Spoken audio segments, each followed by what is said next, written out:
দেখেছি যে প্রায় ৩৭ লক্ষ ভুয়া কার্ডধারী এখানে আছে। সোশ্যাল সেফটি নেটওয়ার্কে যে কাজগুলো করছি, প্রায় ১ কোটি প্রান্তিক জনগোষ্ঠীকে পিসিবি পণ্য সরবরাহ করা হয়।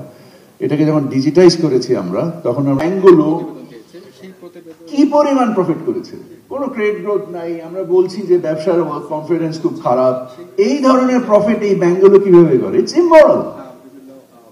It's clearly immoral. So we really need to revisit the legacy of criminalized institutions যে হয়ে যাচ্ছে, তার যে আউটপুট গুলো দাঁড়াচ্ছে, এগুলো আমাদেরকে একটু ফাংশনালি রিয়েলাইজ করা উচিত। এটা একটা politically sensitive decision maybe, but since we are not politician, I don't know, আমরা কি এরকম দীর্ঘমেয়াদে 175 টাকায় 180 টাকায় তেল কিনে 100 টাকায় বিক্রি করব, না আমরা এটাকে 125 টাকা 30 টাকা করে 1 কোটি লোকের জায়গায় 1.5 কোটি লোক বা 2 কোটি লোকে প্রসারিত করব? এই চিন্তাগুলো আমাদেরকে সাহসের সাথে করতে হবে। যদি আমরা না করি, তাহলে আমরা ওই একই বৃত্তের মধ্যে থেকে যাব। এখন the question of যদি আমি কালকে টিসিবি প্রোডাক্টের দাম বাড়াই, then of course you get bombarded into a different on these reform agendas that I think the commissions have greatly সবাই বিনা বেতনে বিনা পারিশ্রমিকে কাজ করছেন, এবং ট্রুলি এই রেফারেন্স গুলো নিয়ে আমাদেরকে এটার উপরে ডিসকাস করে ডিবেট করে and then whatever that we agree, এটাকে যত দ্রুত সম্ভব ইমপ্লিমেন্ট করা উচিত।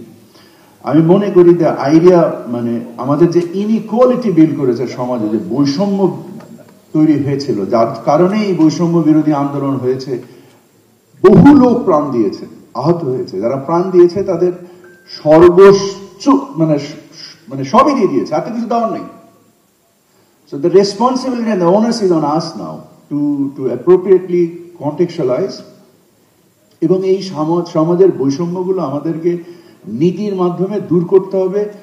এবং আমরা the current government, we should build that moral reference for our successors to follow by এই জিনিসগুলোকে ফাংশনাল প্র্যাকটিসিং ব্যাপারগুলোকে গ্রহণ করে, এবং hopefully that we see the new Bangladesh, যে যার জন্য এত হাজার মানুষ আহত হয়েছে, এবং আমরা তাদেরকে অ্যাপ্রোপ্রিয়েটলি রেসপেক্ট করতে পারি। নেশনটা শুধু অনলি ডাইরেক্ট ট্যাক্সের উপরে ডিপেন্ড করাটা maybe for a mature economy is very good, but for an unregulated market like ours, the indirect taxes are critically important. কারণ আমি যখন ভ্যাট ফাঁকি দেই, আমি যখন কাস্টম ডিউটি ফাঁকি দেই, এটা অ্যাকুমুলেট করলে তো কখনোই ডাইরেক্ট ট্যাক্স জেনারেটই করে না। তো আমার ধারণা এই এনফোর্সমেন্টটা is very very important with the power consumption that this country has. Why? Because the power consumption should be at least double than the growth of GDP. It did not. So এই জিনিসটা যে collaboratively establish করে আমরা যদি এই নাম্বারগুলোকে fix না করতে পারি, তাহলে policy making A will be grossly mistaken. So I think I would insist all the think tanks here to really do a reconciliation and agree on a number that we need to correct.